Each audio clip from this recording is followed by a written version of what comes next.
Hello students, welcome back. आज हम यहाँ पे आगे पढ़ने वाले हैं 7.1 हम शुरू करने वाले हैं, लेकिन लास्ट वीडियो में एक और टॉपिक था वो रह गया, डबल ए एस।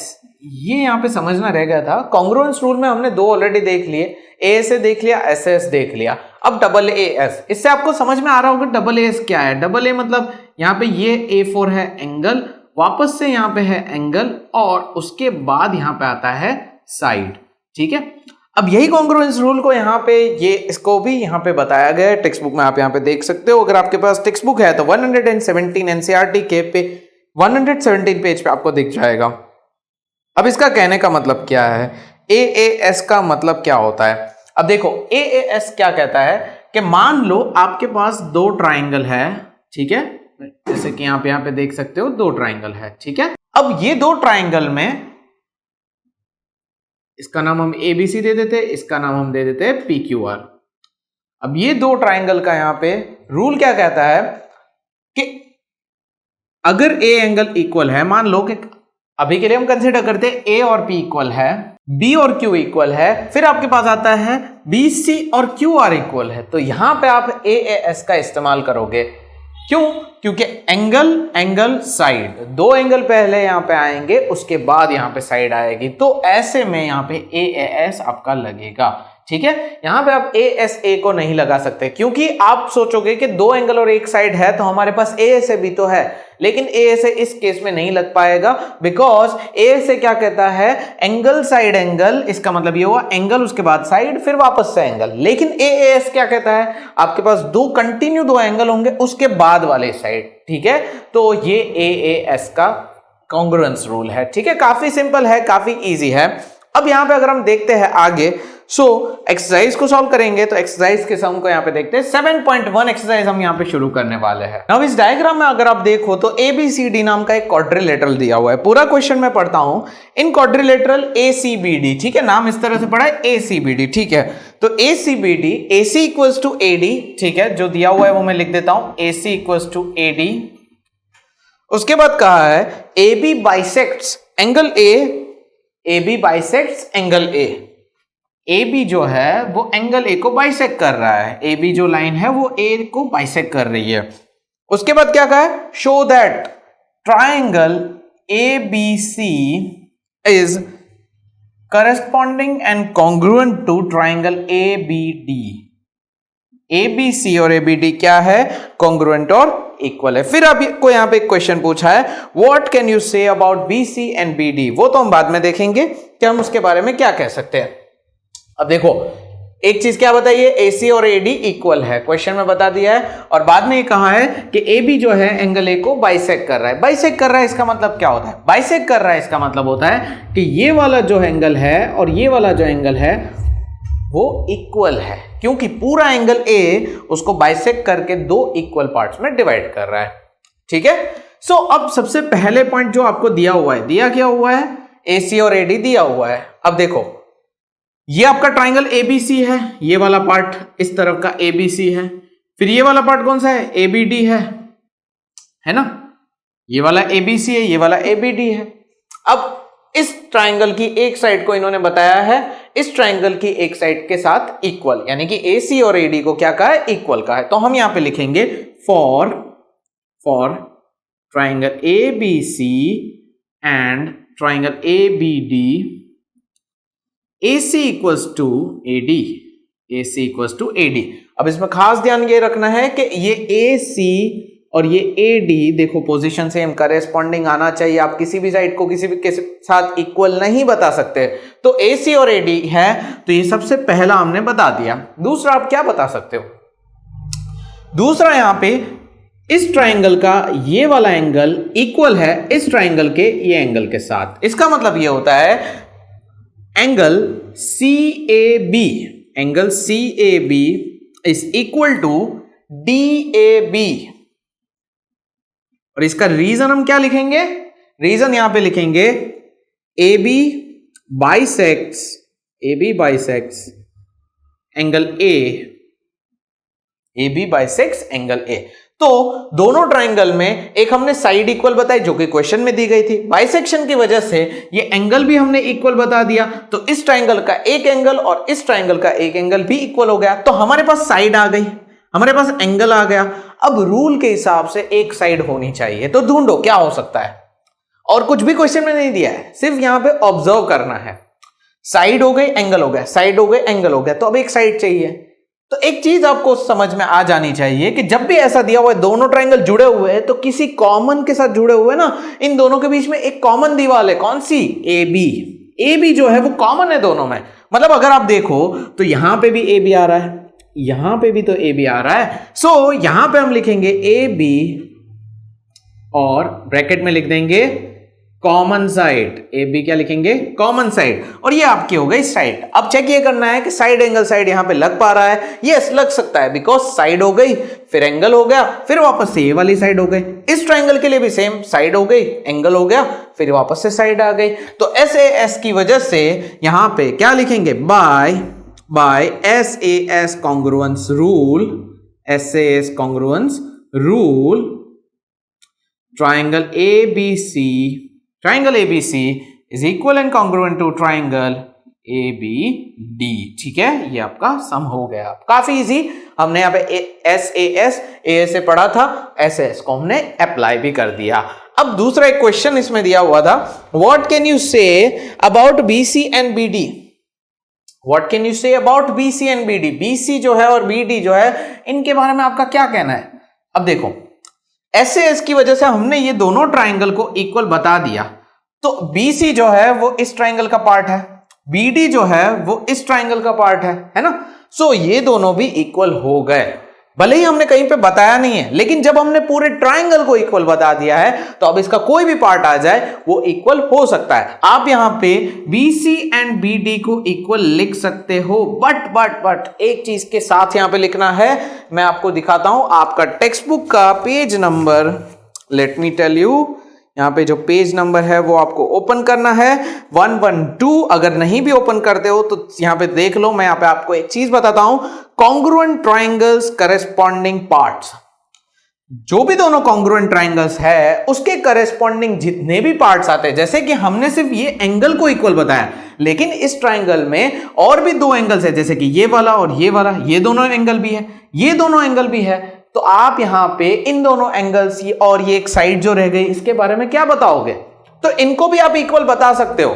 जब हमने ट्राइंगल को कॉन्ग्रुएंट बता दिया तो इनकी साइड्स और इनके करेस्पॉन्डिंग पार्ट्स इक्वल होंगे। करेस्पॉन्डिंग का मतलब क्या होता है? मैं ये एंगल को इस एंगल के साथ इक्वल बता सकता हूं क्योंकि ये दोनों करेस्पॉन्डिंग है। देखो यहां पे C के सामने कौन सा यहां पे एंगल आ रहा है? D आ रहा है। C के सामने D आ रहा है। फिर यहां पे ये वाला जो एंगल है DBA, इसके सामने कौन सा आ रहा है? CBA आ रहा है। तो ये दोनों को मैं इक्वल बता सकता हूं, ये दोनों को इक्वल बता सकता हूं, लेकिन ऐसा मैं नहीं कर सकता कि ये एंगल और इस ट्राइंगल के ये एंगल को इक्वल बताऊं। नहीं, नॉट पॉसिबल। करेस्पॉन्डिंग पार्ट होना चाहिए, करेस्पॉन्डेंस बहुत ज्यादा जरूरी है।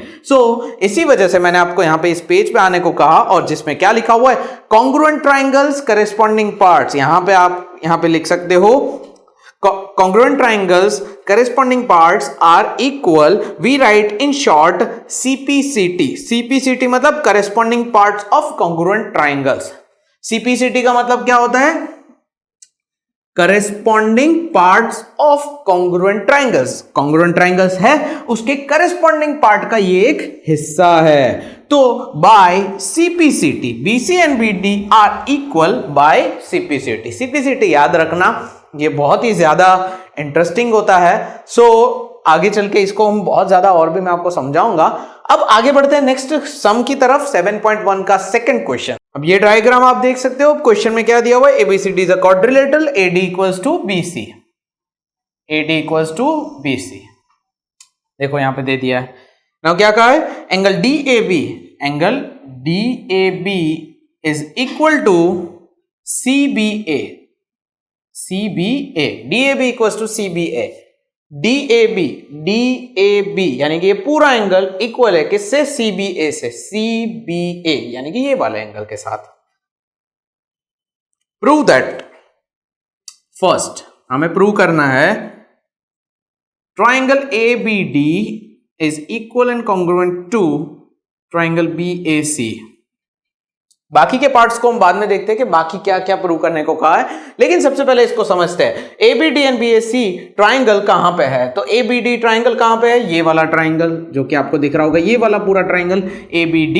फिर BAC कहां पे है? तो ये रहा BAC, ये वाला ट्राइंगल, ठीक है ना, ABD और BAD। तो अब सबसे पहले आपको क्या करना है, इनके बीच में कॉमन क्या है, ये वाला और ये वाले ट्राइंगल में कॉमन क्या है? साइड AB आपको कॉमन दिख रही है? यस, साइड AB कॉमन है। सो सबसे पहले हम लिखेंगे AB कॉमन साइड। चलो, ये सबसे पहला काम हो गया आपका। नेक्स्ट क्या कहा है? नेक्स्ट बाकी की दो साइड AD एंड BC ये इक्वल है, क्योंकि AD कौन से ट्राइंगल की साइड है? ABD की साइड है ना, AD। तो AD equals to BC। BC कौन सी साइड है? BAC ट्राइंगल की साइड है। देखो दिख रहा है B एंड C, और ये करेस्पॉन्डिंग भी है, AD के करेस्पॉन्डिंग में BC। तो ये हमारा पहला और ये दूसरा कॉमन भी हमने निकालिया। आप तीसरा क्या बताओगे? तो तीसरा अगर आप देख सकते हो, सो यहां पे दिया हुआ है DAB CBA। अब DAB कहां पे है? DAB किसका पार्ट है? पूरे ट्राइंगल ABD का पार्ट है, पूरे ट्राइंगल ABD का पार्ट है। और BAC किसका पार्ट है? ये पूरे ये वाले ट्राइंगल का पार्ट है। देखो BAC यानी कि ये पूरा आ गया, पूरा ये ट्राइंगल का एंगल है। DAB किसका है? ये वाले ट्राइंगल का पार्ट है। तो दोनों यहां पे डिफरेंट ट्राइंगल्स के पार्ट है, तो इसकी वजह से आप इसको इक्वल लिख सकते हो। बट यहां पे कौन सा कॉन्सेप्ट लगा, एक बात बताओ, कौन सा कॉन्सेप्ट लगा? हमने ये कॉमन साइड ली, तो ये साइड, फिर ये एंगल हो गया, फिर ये साइड हो गई। और इस तरफ के ट्राइंगल में भी हमारे पास साइड है, फिर एंगल है, फिर ये साइड तो कॉमन है। तो साइड एंगल साइड के कॉन्सेप्ट को यूज करके हमने यहां पे क्या किया, ये दोनों ट्राइंगल्स को इक्वल बता दिया by SAS congruence triangle ABD is equal and congruent to triangle BAC। ठीक है, ये हमारा पहला पॉइंट हो गया, पहला पॉइंट कवर कर लिया। अब दूसरा यहां पे कवर करते हैं फटाफट से। तो दूसरे में क्या कहा है इन्होंने? BD equals to AC, BD equals to AC, BD side और AC साइड, इसको हमें इक्वल बताना है। थोड़ा सा डिफिकल्ट है, लेकिन इतना ज्यादा डिफिकल्ट नहीं है। अगर मैं ऐसा कहूं तो बिल्कुल भी डिफिकल्ट नहीं। क्यों? क्योंकि देखो BD कौन से ट्राइंगल का पार्ट है? BD ABD का। BD जो है किसका पार्ट है? ध्यान से देखो, ABD ट्राइंगल का पार्ट है BD। और AC जो है वो किसका पार्ट है? AC जो है BAC ट्राइंगल का पार्ट है ना। BAC के अंदर AC आ रहा है। ये दोनों ट्राइंगल तो हमने ऑलरेडी इक्वल बता दिए कॉन्ग्रुएंस के रूल से। तो हम यहां पे BD एंड AC को भी इक्वल बता सकते हैं बाय CPCT। CPCT मतलब corresponding parts of congruent triangles. Congruent triangles के करेस्पॉन्डिंग पार्ट है, जिसकी वजह से हमने इसको बताया। लेकिन करेस्पॉन्डिंग पार्ट से इसका कंफर्मेशन कैसे करोगे? तो देखो BD यहां पे दिख रहा है, तो BD आपका यहां पे बन रहा है, तो AC भी सेम पैटर्न में यहां पे बनना चाहिए। देखो यहां पे बन रहा है, एक जो आपका आगे का जो यहां पे एज है वो यहां पे अलग रहना चाहिए। तो ये BD और ये AC, मान लो इसका नाम ABC होता, ये करेस्पॉन्डिंग ऐसे बनती, BAC नहीं होता, ये ABC होता, तो गारंटी के साथ बोल सकता हूं कि करेस्पॉन्डिंग पार्ट नहीं होगा। क्यों? क्योंकि करेस्पॉन्डेंस यहां पे मैच होनी चाहिए। आपका BD यहां पे है, लेकिन AC इस तरह से बन रहा है, करेस्पॉन्डेंस क्रिएट नहीं हो रही है। सो ये होना जरूरी है। आपका यहां पे जो लिखा हुआ है BAC, ये आपका BD एंड AC मैच होना चाहिए, जैसा कि अभी हो रहा है। सो सेकंड पार्ट में इतना कुछ इश्यू नहीं है, लेकिन अभी आगे बढ़ते थर्ड पार्ट में क्या है। सो थर्ड पार्ट में यहां पे दिया हुआ है ABD is equal to BAC। Okay, ABD is equal to BAC। Okay, very good, काफी इंटरेस्टिंग है। ABD किसका पार्ट है? ABD triangle. देखो इसको मैं अलग से यहां पे ड्रॉ करता हूं। एंगल ABD मतलब ये वाला एंगल, और BAC कहा है ना, BAC, यस BAC, तो हम यहां पे इसको भी ड्रॉ कर लेते हैं।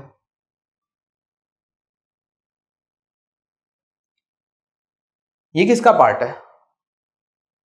अगर मैं ऐसा कहूं करेस्पॉन्डेंस यहां पे मैच होनी चाहिए, तो करेस्पॉन्डेंस के लिए क्या करेंगे? करेस्पॉन्डेंस यहां पे मैच हो रही है?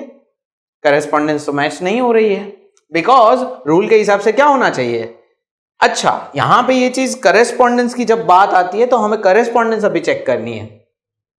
देखो, ये जो B है, इसका मतलब ये नहीं है कि सामने की तरफ B होना चाहिए। करेस्पॉन्डेंस को एक बार समझते हैं। देखो, नाम, ये जो कॉन्ग्रुएंस रूल किस तरह से हुआ है? करेस्पॉन्डिंग एंड कॉन्ग्रुएंट, ABD और BAC।